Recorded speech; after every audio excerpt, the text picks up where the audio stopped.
querido irmão, querida irmã. Graça e paz, casa do avivamento. Amém, queridos?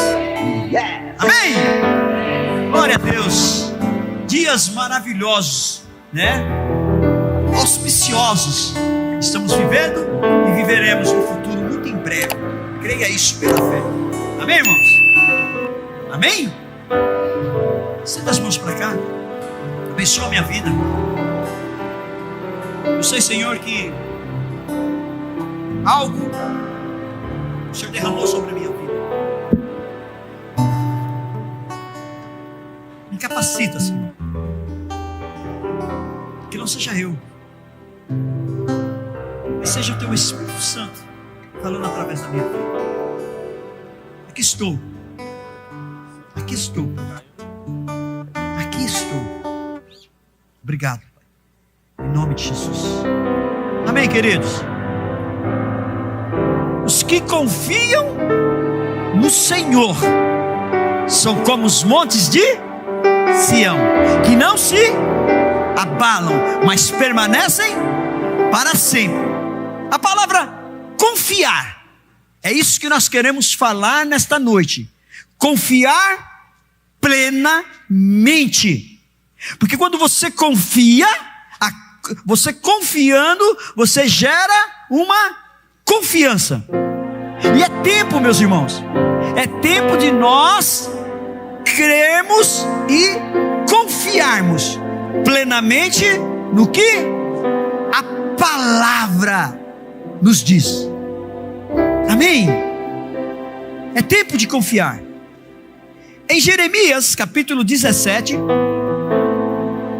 versículos 5, Jeremias capítulo 17,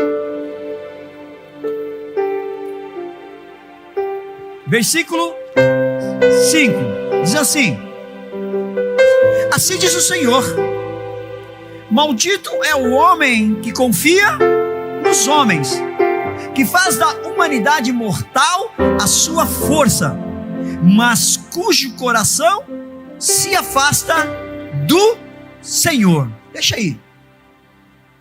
Assim diz o Senhor: maldito é o homem que confia nos homens, que faz da humanidade mortal a sua força, mas cujo coração se afasta do Senhor.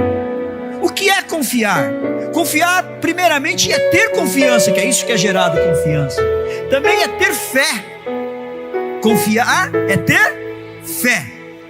Fé está lá em Hebreus capítulo 11, versículo 1, que diz: ora, a fé é a certeza daquilo que esperamos e a prova das coisas que não vemos. Então a fé é isso. Você espera, você não vê, mas você crê pela fé. Amém?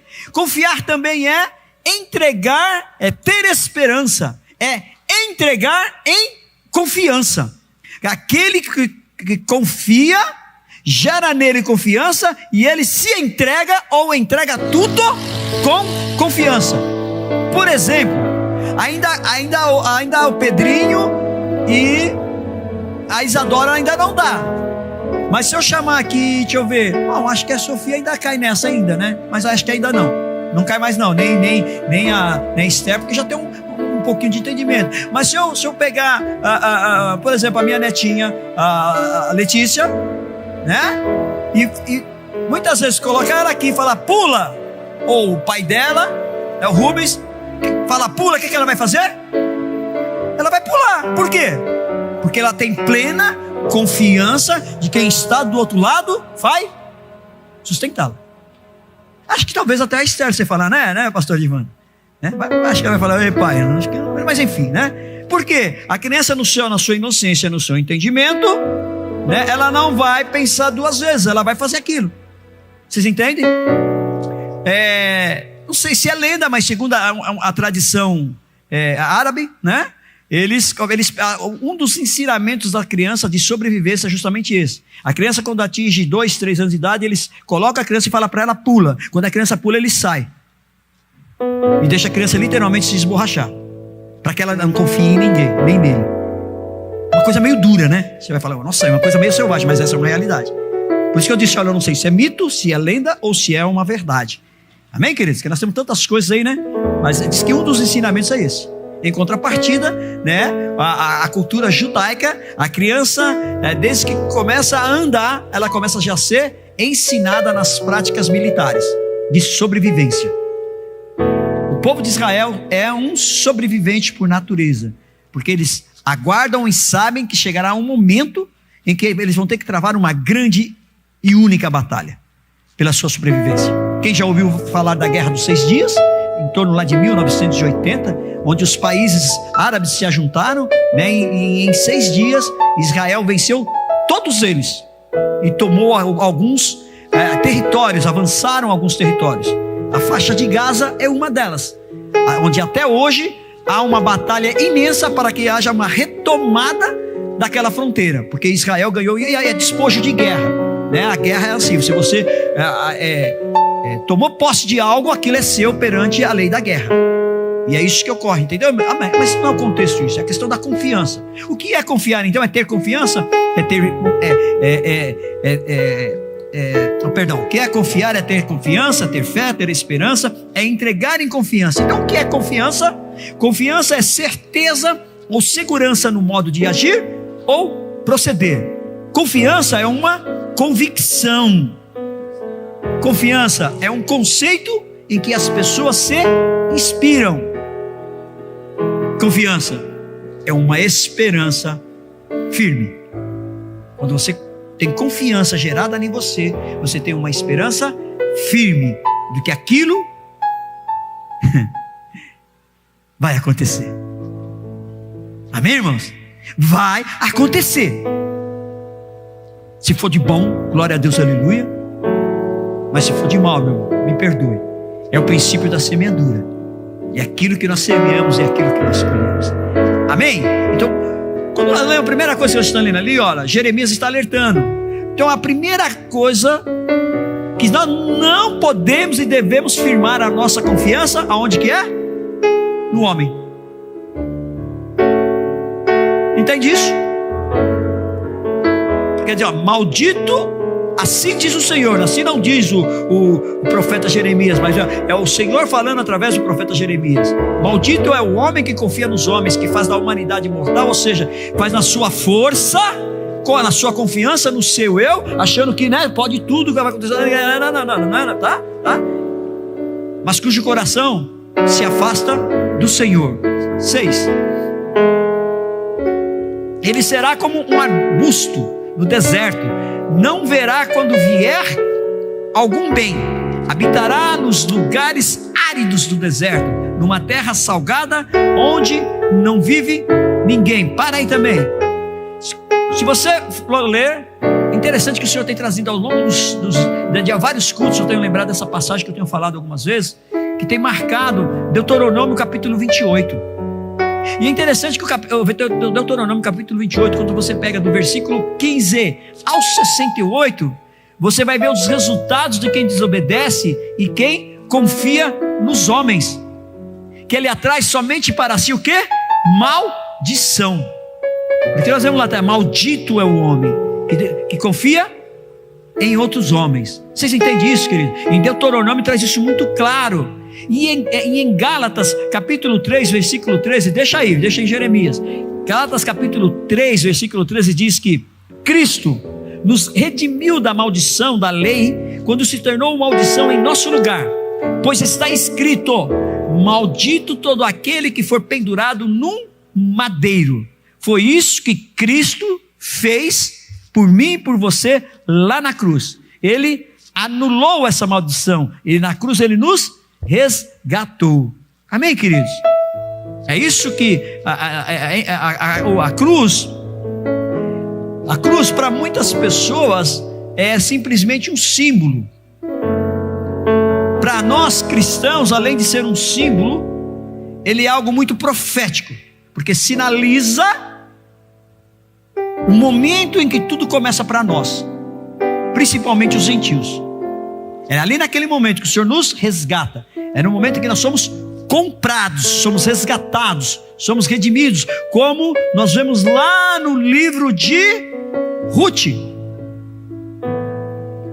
Quando o Boaz, ele diz que o Boaz é o meu resgatador, que era uma cultura judaica que o parente mais próximo podia e devia resgatar, ou seja, tomar de volta os bens dos seus familiares próximos.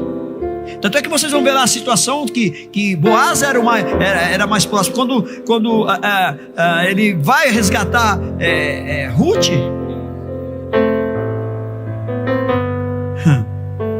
tinha alguém que era mais próximo. Ele primeiro foi falar com ele. Você entende isso, irmãos?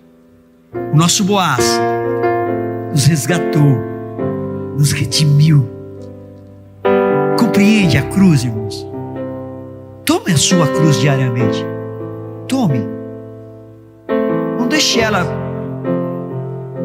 de lado, não, irmãos. É um processo. Cada vez que você deixa a sua cruz de lado, você está trazendo um processo de crescimento, de renúncia, de seguir a Jesus como se deve seguir. Entende isso? Passa mais um. Mas bendito, aleluia, é o homem cuja confiança está no Senhor, cuja confiança nele está. É interessante que nós vemos que lá no 5 fala: maldito o homem que confia em outros homens. Mas agora aqui nós vemos que mas bendito é o homem cuja, já viu que transicionou o confiar para a confiança. Deixou de simplesmente ser um ato e passou a ser uma essência. Que quando você confia, cuja confiança está no Senhor, você compreende? Muda. Você transicionou do homem para Deus. É isso que precisa acontecer, irmãos. Está claro isso? Aí nós vamos novamente voltar em Deuteronômio, capítulo 28, do versículo 1 ao 14, que diz que aquele que obedece, não é isso? Ele é bendito. Ele atrai sobre si o quê? Bênçãos. Não atrai sobre si maldição. Sabe, meus amados, porque nós precisamos entender que a questão central, ou seja, o cerne de tudo isso, o que é primordial é estar em quem confiar plenamente. É estar em quem nós temos que ter uma confiança real, ou seja, no homem ou em Deus. Essa é uma decisão que nós temos que tomar. Então, em quem eu confio? Confie em Deus, irmãos. Eu tive um ensinamento do meu pastor, do meu primeiro pastor, em que num certo momento eu tive uma situação, 3 meses de convertido, no fogo querendo fazer. Aí se reuniu, vai ter uma reunião para a gente organizar um evangelismo. A que hora é a reunião? 8 horas da noite. Opa, não, perdão, era 7 horas da noite. Opa, então vamos lá, 7 horas, 15 para 7, né? Costumeiramente eu estava lá. Deu 7h15, 7h30, deu 8 horas. Foi chegando pessoas e a pessoa responsável chegou 8 horas. E eu não tive dúvida em ir lá falar com ela. Mas você marcou às 7. Não, mas aqui é assim mesmo. Eu falei, pera, como assim? Do mundo que eu vim, se marcasse 7 horas, tinha que estar 7 horas lá, porque se chegasse 7h1 estava morto. E eu creio que a palavra do Senhor é muito mais forte do que isso. Que diz que a palavra tem que nossa, tem que ser o quê? Sim, sim. Não, não. Passou disso? Procedência maligna. Compreende isso, irmãos? Mas aí o meu pastor me chamou e me deu um ensinamento muito claro, que eu creio que se o Espírito Santo trouxe ao meu coração novamente essa lembrança, é para que fique marcada em alguns corações aqui. Ele falou assim para mim: Chiquinho, eu sou homem, um dia eu posso decepcionar, Um dia você pode precisar de mim, ou estar ocupado em alguma coisa, fazendo uma viagem, eu não vou ter, tempo para te dar a atenção que você merece. Mas tem alguém que vai estar 24 horas pronto para te ouvir, para te atender em qualquer momento, e ele nunca vai te decepcionar. Jesus Cristo. E eu firmei a partir daí a minha fé, a minha vida cristã, a minha caminhada, o meu crescimento em Jesus Cristo. Compreende, irmãos? É isso que tem me sustentado. Temos passado algumas decepções, sim. Temos passado muitas lutas, sim. Temos passado provações, sim. Tribulações, sim. Mas o que tem nos sustentado é naquele em quem eu depositei a minha confiança. Porque os que confiam no Senhor são como os montes de Sião, que não se abalam, mas permanecem para sempre. Irmão, se algo está abalando você, a sua confiança não está depositada firmemente naquele que é o nosso autor e consumador da nossa fé, em Jesus Cristo.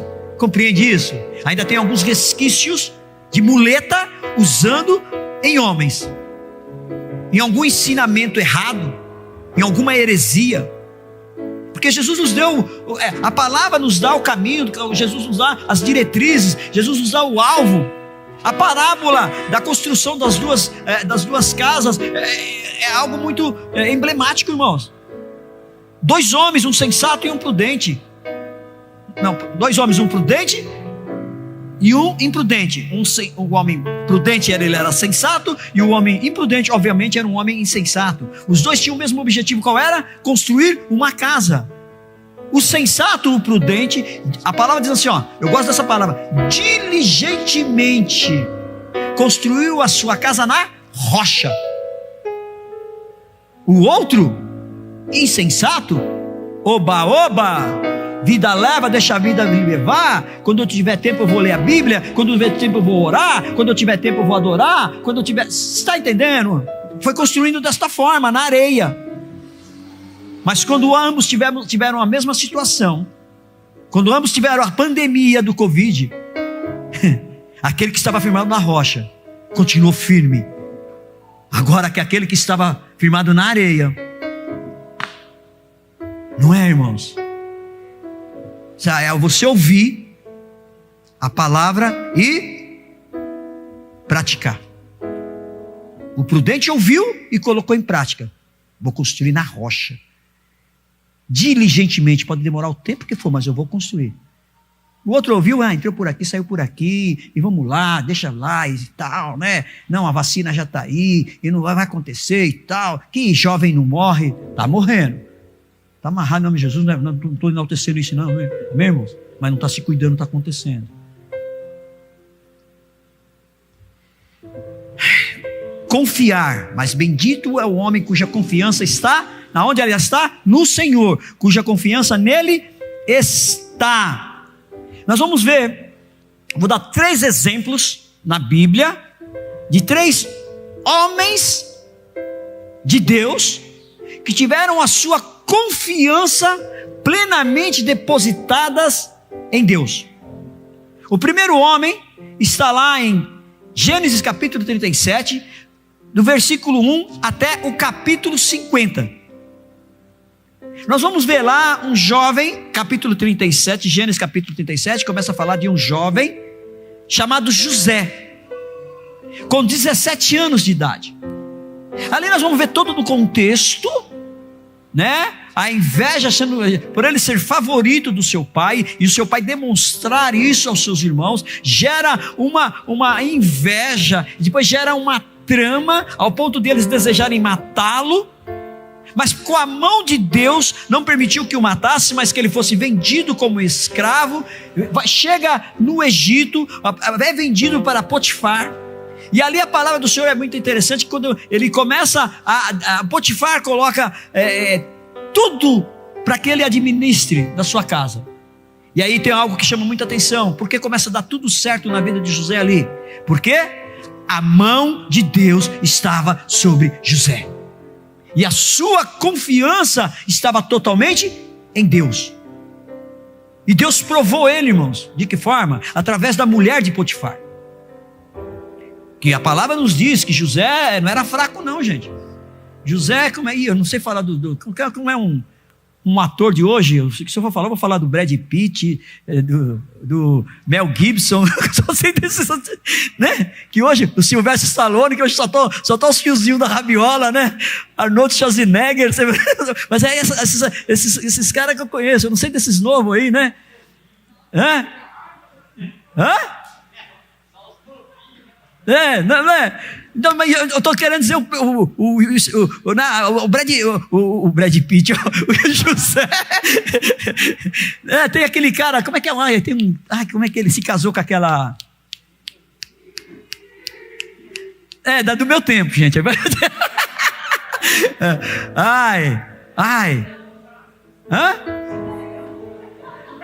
Não. Oh, tá aí ainda, tá ainda fazendo filme ainda. Opa, não. É aquela atriz que ela teve câncer nos seios e tirou os seios. Angelina Jolie, casou com quem? Foi com ele mesmo? Oh, aleluia! Oh, foi. Mas vocês sabem por quê? Vocês já ouviram falar? Olha, não sei se é lenda. Vou repetir novamente, tá bom? Eu ouvi falar que alguém falou,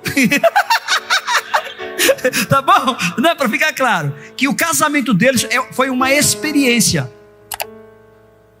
laboratorial de Gênesis, genético. Ela muito linda e ele também não era, né? As mulheres balançam a cabeça, né? É isso aí. Se eu falar que ele também era lindão, o cara já está de olho no pastor. Se o pastor falar que é lindão, né? Mas enfim, né? Então houve o cruzamento deles para ver se sairia dali uma raça. Mas gente. Mas foi uma experiência. Não pode dizer que foi amor. É uma realidade. Não foi, né? Apesar que eu fui infeliz com esse cruzamento, mas tudo bem. Não é, mas enfim, não são animais, né? São pessoas, enfim. Então eu vou ver essa junção, amém? Eu vou ver esse amor entre eles, né? Para ver se saía realmente, se eles conseguiam achar, né? Um ser humano com um biotipo perfeito. Olha como a humanidade é. Mas vamos lá, vamos voltar aqui para José. Então José era isso. Então quando José viu, né, não era nenhuma Angelina Jolie, né, mas quando viu o Brad Pitt dela, falou uau! E em cima dele. Eu quero esse homem, né? E em toda ocasião ficava, né? Gente, olha, vamos. Não vou falar isso não. Vamos falar português, claro, irmão. A mulher, eu sou do tempo que era o contrário. O homem, né, tá ali uma. Não vou parar de falar, senão vai dar problema em casa quando eu chegar. Mas para ganhar tinha que ter 7-1, gente. É diferente dos dias de hoje. Hoje quem tá, é as mulheres em cima dos homens, porque tá faltando. Porque é uma geração criada, uma geração do mimimi. Uma geração criada atrás de um videogame, atrás de um smartphone. Uma geração criada sozinha, não tem vida, não tem relacionamento, não sabe falar. Não tem linguajar. Chama uma menina, uma mulher de coisa. Se recusem alguém chamar você de coisa. Você não é uma coisa. Você é a menina dos olhos de Deus. Entende? Você não é um objeto.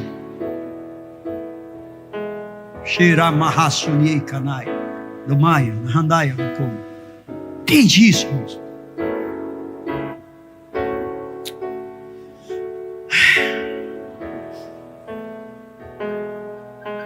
Mas José resistiu.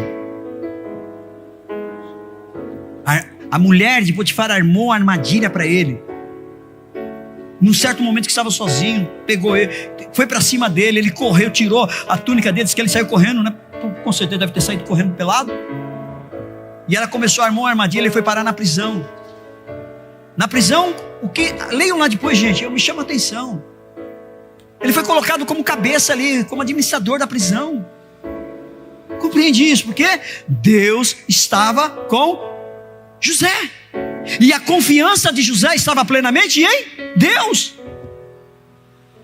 Aí vocês sabem, né, a questão do sonho lá na prisão, ele interpreta 2 sonhos, e aí depois o faraó tem o seu sonho, ele é levado diante do faraó, ele interpreta os sonhos do faraó, e aí ele é colocado como governador.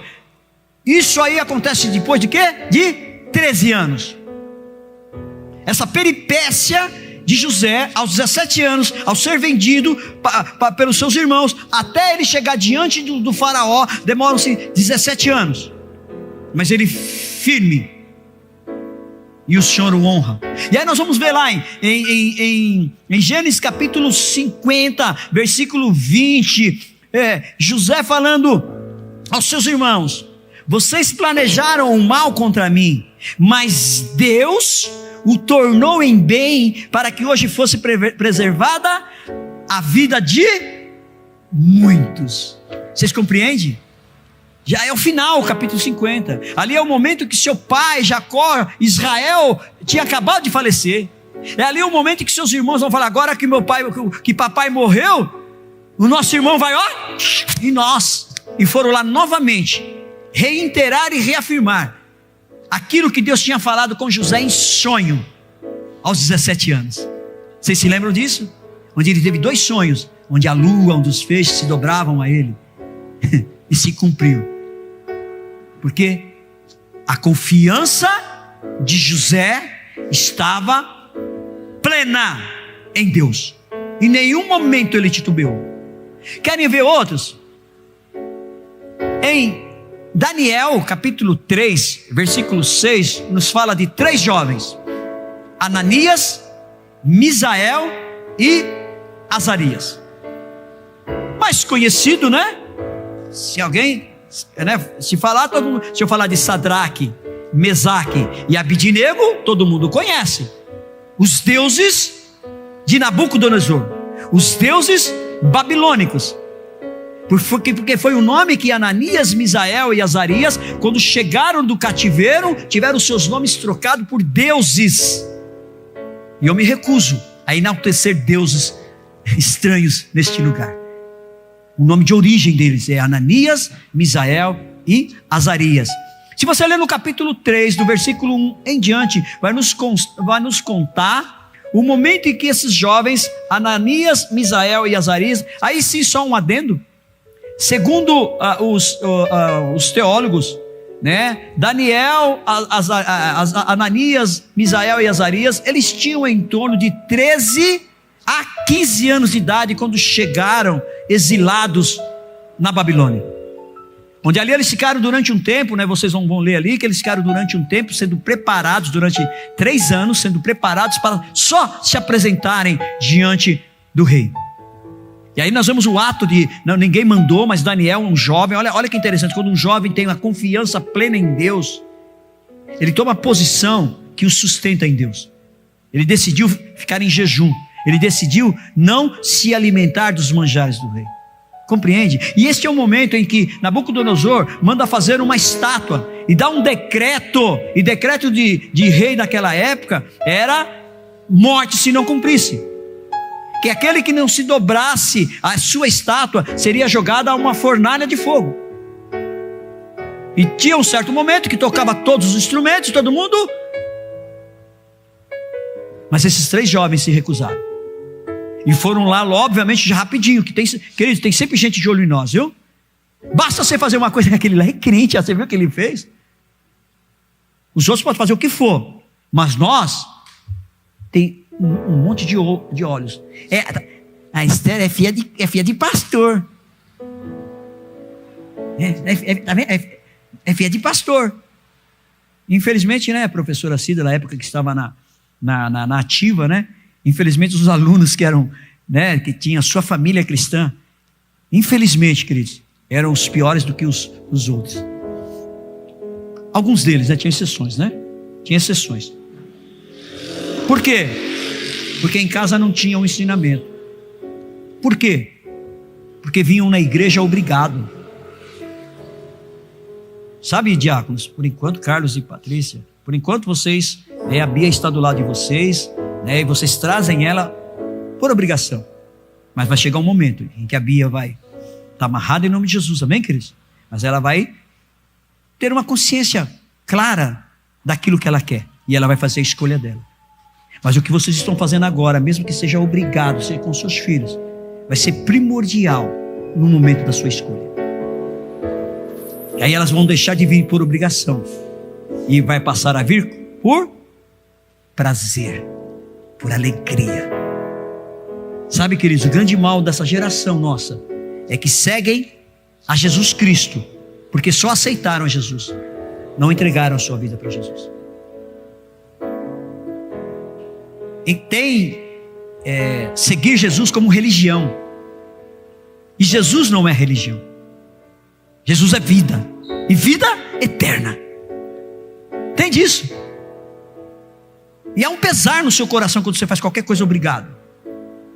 Mas quando você faz com alegria, não é, pastor?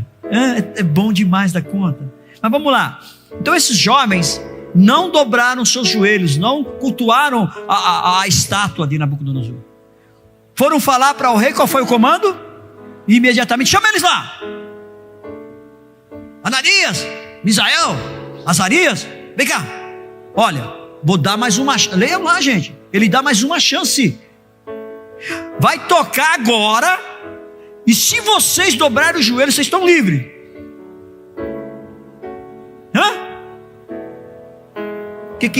Qual foi a decisão de Ananias, de Misael e Azarias?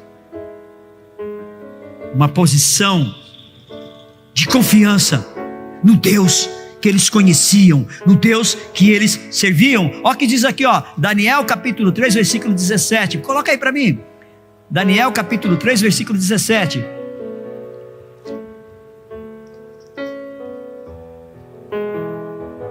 Olha a posição. Se formos atirados na fornalha, em chamas, o Deus a quem prestamos culto pode livrar-nos, e Ele nos livrará das tuas mãos, ó Rei. Você tem uma confiança plena? Se você estiver como estavam esses jovens, sentenciados, porque ser jogados na fornalha ardente era a sentença de morte, morria queimado. E todos nós sabemos o resultado. Eles falam isso. Aí que o Nabucodonosor ficou endiabrado mesmo. Ficou endemoniado. Manda esquentar a fornalha 7 vezes mais. E já pega eles e já joga lá. E aqueles que pegaram eles jogaram. Os que jogaram os jovens lá dentro morreram só com o calor. Entende isso, irmãos? Não satisfeito, o rei foi lá olhar na fornalha. Quando ele olha lá dentro da fornalha, ele fala: pera, nós não jogamos 3, mas eu estou vendo 4. E o quarto homem tem a semelhança de um filho de Deus. Você entende, irmãos? Se você confiar plenamente no Senhor, fique tranquilo que Ele está contigo. Aonde quer que colocarem vocês, Ele está contigo. Amém? E nós vamos ver que quando tiram esses 3 jovens, a palavra, leiam lá depois, nos mostra que sequer um cheiro de fumaça havia em suas roupas. Eu não sei se já aconteceu com vocês de ligar, né? Um fogão, uma cozinha, eu sou, glória a Deus, aleluia, uma bênção. De fritar um ovo e de repente, né? Eu tenho alguns pelinhos aqui no ovo, geralmente frita um pouquinho dos pelinhos. Cheiro de cabelo queimado, eu vou ver, já foi um fogo. Os fios de cabelo não resistem. Você imagina você jogado inteiro. E a palavra tem um detalhe também, né? Eles foram jogados, amarrados, atados.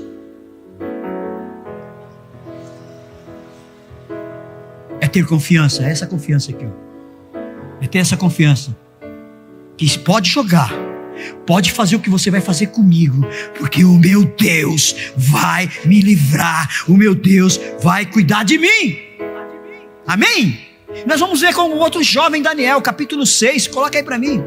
A mesma situação, irmãos.